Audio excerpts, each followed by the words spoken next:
প্রকৃত শিক্ষা। যিনি অ্যাটম বোমা বানিয়েছিলেন তিনিও উচ্চশিক্ষিত, কিন্তু প্রকৃত শিক্ষিত নয়। প্রকৃত শিক্ষা কেবল বিদ্যালয়, উচ্চ বিদ্যালয় থেকে আসে না। বাবা মা, আত্মীয় পরিজন, বন্ধু, সমাজ, সভ্যতা, রাজনৈতিক সামাজিক শুদ্ধতা, উদারতা, মানবিকতা থেকে জন্মায়। প্রকৃত শিক্ষা তাই যে একটা মানুষকে নিজের মতো করে দেখতে শেখায় অপরকে। প্রকৃত শিক্ষা অন্যের প্রতি আমাদের শ্রদ্ধাশীল করে তোলে সহিষ্ণু। যারা মানুষ মারছে, যারা মানুষকে বিচ্ছিন্ন করে ধর্মের নাম নিয়ে, দলের নাম নিয়ে, দেশের নাম নিয়ে, তারা প্রত্যেকেই অশিক্ষিত, বোকা কালিদাস। যে ডালে বসে সেই ডালটাই কাটছে, এই পৃথিবীটাকে ধ্বংসের দিকে ঠেলে দিচ্ছে। সমগ্র পৃথিবীতে মাত্র দুটি শ্রেণী, জাত, দেশ, গোষ্ঠী, ধর্ম, মানবিকতা আর অমানবিকতা, হিউম্যান অ্যান্ড ইনহিউম্যান। খারাপ লোকের কোনো জাত হয় না, ধর্ম হয় না, দেশ হয় না, জাতি হয় না।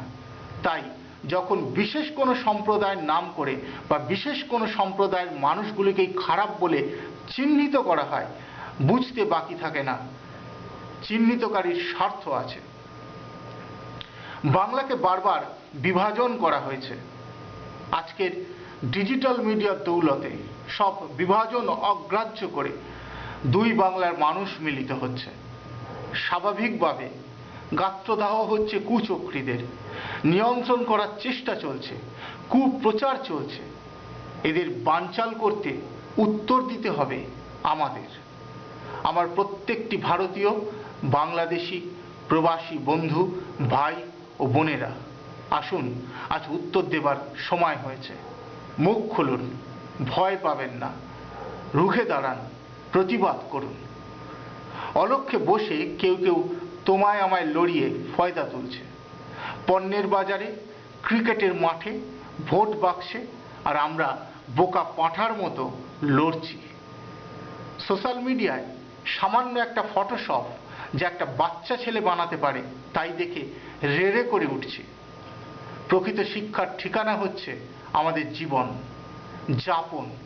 শাস্ত্র মতে education is life long process, এবং স্কুল, কলেজ ও বৃত্তি অর্জনের জন্য মানুষ যে শিক্ষা গ্রহণ করেন তাকে শিক্ষাশাস্ত্র সংকীর্ণ শিক্ষা বলে দাবি করেন।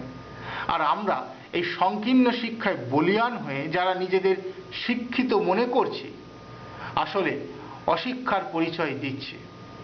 শুধু সংস্কৃতি নয়, অর্থনীতি, সমাজনীতি, রাজনীতি এর উপর প্রভাব ফেলে। ঐতিহ্য, বংশগতি এগুলো ফ্যাক্টর হয়ে দাঁড়ায়। রাসায়নিকে মাটি নষ্ট হয়ে গেলে জমি বন্ধা হয়, যে দশা আমাদের হয়েছে। কৃষককে উর্বরতা ফেরাতে সচেষ্ট হতে হয়, কখনো চাষ বন্ধ করে, কখনো বা এমন শস্য চাষ করে যা উর্বরতার পুনরুদ্ধারে সহায়ক হয়।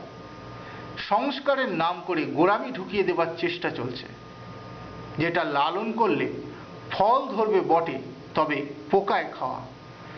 সংস্কার যদি সাম্প্রদায়িকতা মুক্ত, গোঁড়ামি শূন্য হয়, গ্রহণ করতে আমরা শুধু নই, সমগ্র বিশ্বের কোনো অসুবিধা নেই।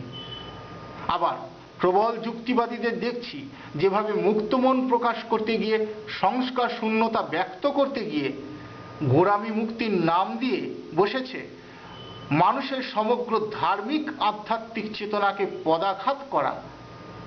সংস্কার মুক্তির বদলে তারাও সংস্কার আচ্ছন্ন, তারাও আর এক শ্রেণীর মৌলবাদী।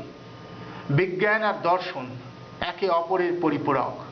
আধ্যাত্মিকতা না থাকলে প্রযুক্তি নিয়ন্ত্রণ হারাবে, আর যুক্তিমনস্কতা না থাকলে ধর্মকে গ্রাস করবে গোঁড়ামি।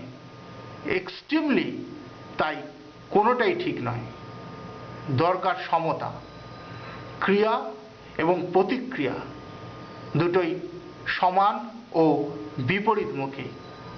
আমি বলছি না, নিউটন সাহেব বলেছেন তৃতীয় সূত্রে।